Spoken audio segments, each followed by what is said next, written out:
Good morning बच्चों। मैं आज आपके लिए कल के क्रम को आगे बढ़ाते हुए चैप्टर आव्यूह के क्वेश्चनों को सॉल्व कराऊंगा। और जो मैंने कल एक्सरसाइज डाली थी वो लोग आप देख सकते हैं स्क्रीन पर। ये मुझे उम्मीद है आप लोगों ने लगाने की कोशिश की होगी। और मैं उससे पहले जो आगे बढ़ूं उससे पहले कुछ बताना चाहूँगा कि अभी तक हम लोगों ने जो इस चैप्टर में देखा है, क्योंकि ये चैप्टर बहुत ही ज़्यादा इम्पोर्टेंट है परीक्षा की दृष्टि से, क्योंकि आव्यूह एक ऐसा चैप्टर है आपके सिलेबस में जो कम मेहनत में और आप देख सकते हैं अच्छी स्कोरिंग करता है। मैं आपको उसी क्रम में आपको आगे बढ़ाऊंगा। तो सबसे पहले एक नज़र डाल लेते हैं जो आप लोगों ने अब तक पढ़ा है। सबसे पहले जल्दी से देखते हैं। आप लोगों ने देखा है जैसे कि ये आ रहा है आपके सामने, आपने आव्यूह की परिभाषा देखी थी। उसके बाद हम लोगों ने पढ़ा था आव्यूह के प्रकार, कई तरीके के प्रकार थे आव्यूह में। और फिर हम लोगों ने एक्सरसाइज 3.1 के क्वेश्चन हम लोगों ने लगाए थे बच्चों। और उसी क्रम में मैं आज आपको आगे सॉल्व कराऊंगा। और जिन बच्चों को असुविधा हो रही है क्वेश्चन सॉल्व करने में वो मुझसे क्वेश्चन पूछ सकते हैं, क्योंकि कल मैंने ये आप लोग देखिए स्क्रीन पर, ये मैंने डाली थी एक्सरसाइज पूरी डाल दी थी जिसमें 3.1 में 10 क्वेश्चन थे आप लोगों की सुविधा के लिए, और कुछ सॉल्व भी किए थे मैंने। तो ठीक है, आगे बढ़ते हैं। गुड मॉर्निंग बच्चों। आज मैं कल के क्रम को आगे बढ़ाते हुए प्रश्नावली 3.1 का क्वेश्चन नंबर 6 आपके लिए लेके आया हूँ। बहुत ही अच्छा क्वेश्चन है ये, और इस तरह के क्वेश्चन से ही परीक्षा में कई बार प्रश्न आ चुके हैं। तो आप लोग इस प्रश्न को ध्यान से देखिए। तो बिल्कुल सिंपल सा है, ये 1 नंबर में आता है। और कैसे सॉल्व होगा आप लोग देखिए। क्वेश्चन ये है, क्वेश्चन नंबर 6, निम्नलिखित समीकरणों से x, y, z के मान हमें ज्ञात करने हैं। क्वेश्चन मार्क लगा हुआ है, इसका मतलब है हमें ज्ञात करने हैं। ओके, अब हम लोग देखेंगे इस प्रश्न नंबर 6 में 3 पॉइंट दिए हुए हैं, यानी 3 सवाल बन रहे हैं। पॉइंट नंबर 1 में 2 आव्यूह दिए गए हैं बराबर, और इनसे हमें मान निकालना है। यहाँ पे x का मान, यहाँ पे y का मान, दूसरे आव्यूह में यहाँ z का मान। सेकंड पॉइंट में 2 आव्यूह दिए गए हैं फिर से उसी तरीके से समीकरण के रूप में, उनसे हमें मान निकालने हैं। और क्वेश्चन पॉइंट नंबर 3 में भी ये 2 आव्यूह दिए गए हैं बराबर करके, इनसे हमें x, y, z के मान निकालने हैं। तो आइए बच्चों देखते हैं इस तरह के सवाल किस तरह होते हैं। तो सबसे पहले इसका मैं सॉल्यूशन आपके लिए दिखाता हूँ। पॉइंट नंबर 1, ये बिल्कुल सिंपल होता है बच्चों। जब भी 2 आव्यूह दिए हों इस तरह से, हम लोग देख सकते हैं ये पे दिया गया है 4x 3 5, और सामने दिया गया है y 1 z 5। जब आव्यूहों की कोटियाँ यानी कि क्रम समान होते हैं तो उनकी सीधे सीधे तुलना हो जाती है। हमको केवल यहाँ लिखना होगा, चूँकि यहाँ दोनों पक्षों के आव्यूहों की कोटियाँ कैसी हैं? समान है। समान का मतलब इस तरफ भी 2/2 का आव्यूह है, 2 पंक्तियाँ 2 स्तंभ, इस तरफ भी 2 पंक्तियाँ 2 स्तंभ समान हैं। तो सीधे सीधे हम लोग क्या करते हैं, तुलना हो जाएगी। तो तुलना करने पर तुलना करेंगे हम लोग, तो सीधी सी बात है। लेफ्ट साइड के वाले आव्यूह हम लोग देखेंगे। सबसे पहले हमें किसका मान दिख रहा है, जो चाहिए हमें x का मान। तो x कहाँ पे है हम लोग पहचान करेंगे। x है, पंक्ति दूसरी है और कॉलम पहला है। तो दूसरी पंक्ति का पहला कॉलम, यानी कि यहाँ पे A21 बन रहा है। तो दूसरी तरफ A21 पे कौन सी संख्या आ रही है, दूसरी पंक्ति में, और पहले कॉलम पे ये दिख रहा है आपको 1। तो A21 पर 1, तो सीधे सीधे यहाँ पे x बराबर 1 तुलना होकर निकल आएगा। अब हमें चाहिए है x के बाद y का मान। तो y दूसरे वाले आव्यूह में दिया गया है पहली पंक्ति के पहले कॉलम में, तो इसको हम लोग बोलते हैं A11, पहली पंक्ति और पहला कॉलम A11। तो यहाँ पे हम लोग देख सकते हैं इसकी तुलना हो जाएगी लेफ्ट वाले आव्यूह से। पहली पंक्ति का पहला कॉलम में कौन सी संख्या आ रही है बच्चों, ये है 4। ठीक है, तो यहाँ से हम लोगों का मान निकल आया y का, ये हो गया 4, बिल्कुल सिंपल सा। और फिर दूसरे ही ऑब्जेक्ट में जेड का मान है जो हम लोगों को निकालना है, दिख रहा है आपको। तो जेड की तुलना करेंगे, ये कौन सी चीज़ आ रही है, पंक्ति तो पहली और कॉलम दूसरा, तो इसको हम लोग पढ़ेंगे पहली पंक्ति का दूसरा कॉलम यानी कि A12। तो लेफ्ट साइड में इसी जगह पे कौन सी संख्या लिखी हुई है, ये है 3। तो इस तरीके से जेड का मान हम लोगों ने निकाल लिया 3। ओके, ये आपके एक्स वाई जेड के मान आ गए।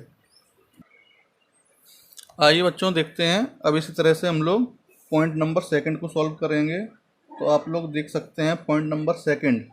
तो सेकंड में जो हमको दिया गया है क्वेश्चन वो पहले मैं नोट करूंगा, आप लोग देखिए ध्यान से। ये है x प्लस के बाई पहले कॉलम में लिखेंगे, और पहली कॉलम में दूसरी पंक्ति में दिया है 5 प्लस के z, और ये है 2 और ये है x बाई। ठीक है बच्चों, और बराबर में इसकी जो वैल्यू दी गई है वो है 6, 5, 2, 8। इस तरह का ये हम लोगों को दिया गया है क्वेश्चन। तो हम लोग इसको सॉल्व करेंगे। तो सबसे पहले हम लोगों को यहाँ क्या करना है बच्चों, सबसे पहले हम लोगों को यहाँ वही तुलना करनी है। लिखेंगे चूंकि दोनों पक्षों के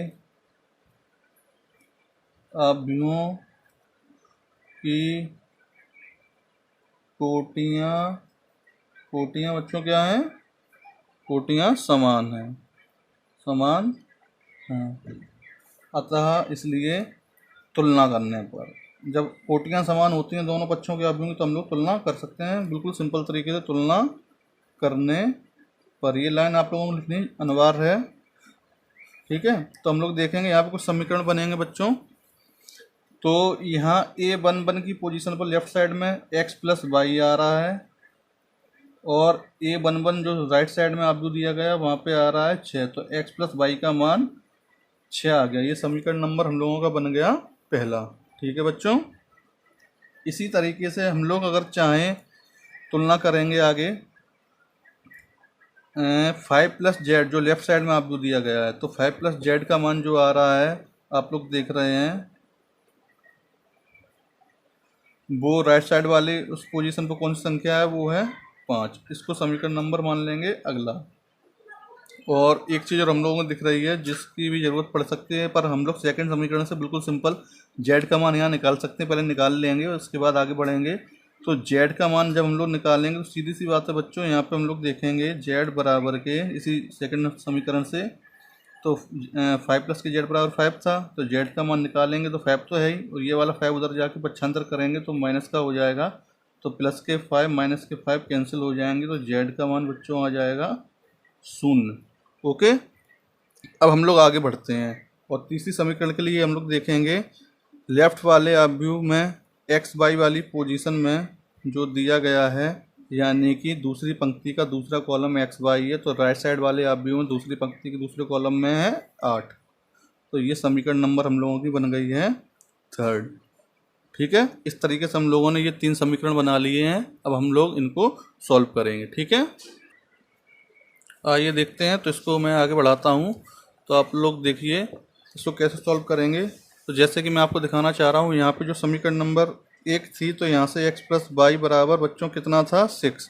तो यहाँ से सबसे पहले अगर चाहें तो हम लोग सिर्फ y या x में से एक वैल्यू निकाल सकते हैं। माना कि हम लोग यहाँ से अगर y का मान निकालेंगे समीकरण नंबर 1 से, तो x पक्षांतर हो जाएगा, तो y बराबर हो जाएगा 6 माइनस के x। इसको हम लोग समीकरण नंबर 4 भी डाल सकते हैं। अगली समीकरण इसका हम लोग प्रयोग करेंगे बच्चों। जो हम लोगों ने अभी समीकरण नंबर 4 में y का मान निकाला था, उसको हम लोग समीकरण नंबर 3 में रखेंगे। तो मैं यहाँ पे अब लिखूँगा y का मान समीकरण नंबर 3 में रखने पर।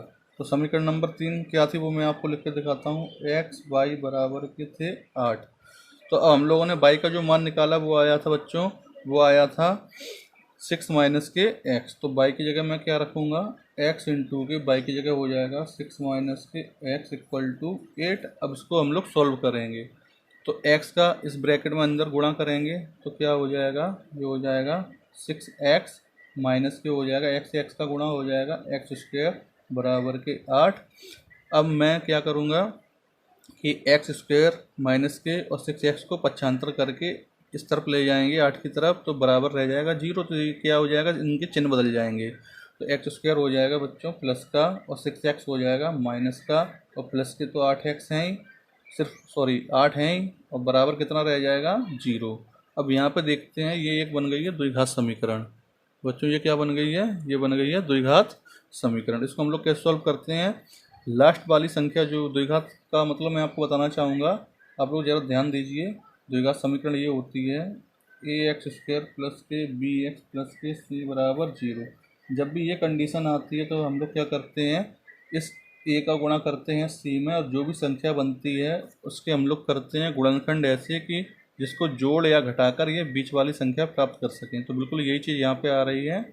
तो यहाँ पे a की जगह 1 है, तो 1 का गुणा जब करेंगे 8 में तो 8 हो जाएंगे। तो 8 के गुणनखंड हम लोग जब ऐसे करेंगे कि जिसको जोड़ या घटा के हम लोगों को 6 प्राप्त करना है। तो हम लोगों को पता है 4 दूनी 8, और 4 और 2 होते हैं 6। तो इसको ऐसे लिखेंगे आगे, एक्स स्क्वायर माइनस के 6x को लिख सकते हैं 4x माइनस के 2x, क्योंकि माइनस के 2 माइनस के 4 मिलके माइनस के 6 हो जाएंगे, और प्लस के 8 बराबर के 0। ठीक है। अब यहाँ पे हम लोग क्या करेंगे, यहाँ से x कॉमन आ रहा है तो x को कॉमन ले लेंगे, तो ये हो जाएगा x माइनस के 4। यहाँ से माइनस के 2 कॉमन ले लेंगे तो ये x बचेगा, और यहाँ से अगर हम लोगों ने माइनस लिया तो ये प्लस की जगह हो जाएगा माइनस के। जब 8 में से 2 कॉमन ले लिए तो कितना बचेगा बच्चों, 4 बराबर 0। तो द्विघात समीकरण की बच्चों यही खासियत होती है कि ये जोड़े जो हैं आपके सामने ये दिख रहे हैं, ये वाला और ये वाला, ये बिल्कुल समान आने चाहिए। इसका मतलब अपनी इक्वेशन बिल्कुल सही निकली है। तो हम लोग क्या करेंगे, इस पूरे समीकरण में से x माइनस के 4 ले लेंगे कॉमन। तो अब बचेगा क्या, जब ये और ये ब्रैकेट कॉमन ले लिए हैं तो दूसरे ब्रैकेट में रह जाएगा x यहाँ से, और यहाँ से आ जाएगा माइनस के 2 बराबर। जब हम लोग देखेंगे यहाँ पे दो कंडीशनें बन रही हैं, तो यहाँ से x के 2 मान आएंगे, क्योंकि द्विघात समीकरण का मतलब ही होता है वैल्यू 2 निकलती हैं। ठीक है ना। तो हम लोग क्या करेंगे बच्चों, यहाँ पे जब लिखा जाएगा, जब पहला ब्रैकेट जो आया था x माइनस के 4 बराबर लेके चलेंगे 0, तो x का मान यहाँ से निकल आएगा बच्चों, x का मान निकलेगा कितना 4। ओके, x का मान कितना आ जाएगा 4। और जब दूसरा ब्रैकेट लेंगे x माइनस के 2 बराबर 0, तो यहाँ से x बराबर आ जाएगा 2। ठीक है। जब x के 2 मान आए हैं तो हम लोगों को पता है समीकरण कौन सी थी, कनेक्शन x प्लस के y बराबर के 6। समीकरण नंबर 1 में तो y के भी 2 मान आएंगे। तो बस यहीं पर हम लोग करेंगे समीकरण नंबर 1 में, क्योंकि x और y का कनेक्शन था समीकरण नंबर 1 में x के दोनों मान रखने पर, आप लोग देखिएगा, तो मैं समीकरण नंबर 1 लिखता हूँ x प्लस के y बराबर के 6।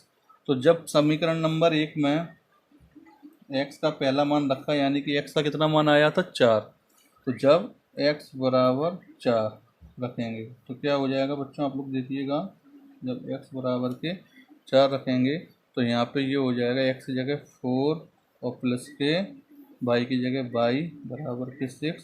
तो y का मान कितना हो जाएगा, y बराबर हो जाएगा बच्चों 6 तो है ही, और 4 उधर जाके हो जाएगा माइनस का, तो y का मान आ जाएगा 2। ओके।